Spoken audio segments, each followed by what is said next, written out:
Aujourd'hui, avec les moyens de la médecine légale, de l'archéologie et de l'anthropologie, on peut revisiter complètement les circonstances et les causes de la mort de Napoléon.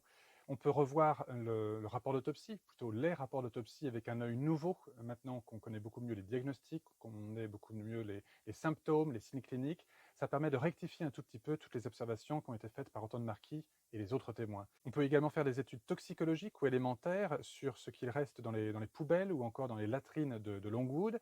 Et ça nous permet de comprendre à la fois les médicaments qui ont été donnés à l'empereur, mais également tout ce qui est de nature environnementale. De l'arsenic, de l'antimoine, du mercure, du plomb, tout ceci sont des toxiques qui peuvent être recherchés.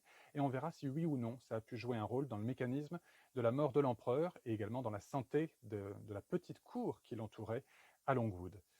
Et puis enfin, eh bien, on peut travailler en médecine légale pure et dure sur les masques mortuaires et essayer de reconstituer une sorte d'arbre généalogique ou d'arbre génétique de ces masques mortuaires. Essayer de retrouver le numéro zéro, celui qui a été perdu, celui qui est à l'origine, et du coup reconstituer le véritable visage de l'empereur au moment de son décès.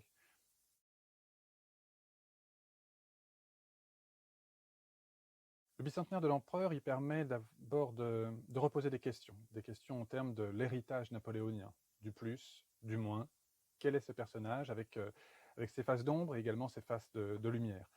L'autre chose aussi, c'est non plus sur le plan historique, mais sur le plan archéologique, anthropologique, médico-légal, c'est l'occasion de jeter un nouveau coup de projecteur, cette fois-ci, sur d'autres restes qui étaient passés méconnus, qui étaient dans les archives, qui n'étaient jamais sortis et qui nous donnent l'opportunité de travailler dessus.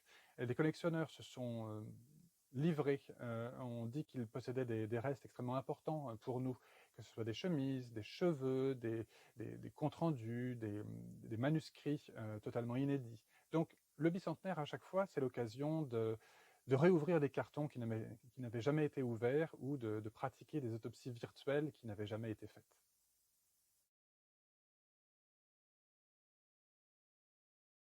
Napoléon, pour moi, c'est celui qui a dit « quand on veut, on peut, et quand on peut, on doit ». Eh bien, cette maxime, qu'on aime ou qu'on n'aime pas Napoléon, eh bien, moi j'en ai fait un peu toute ma vie professionnelle.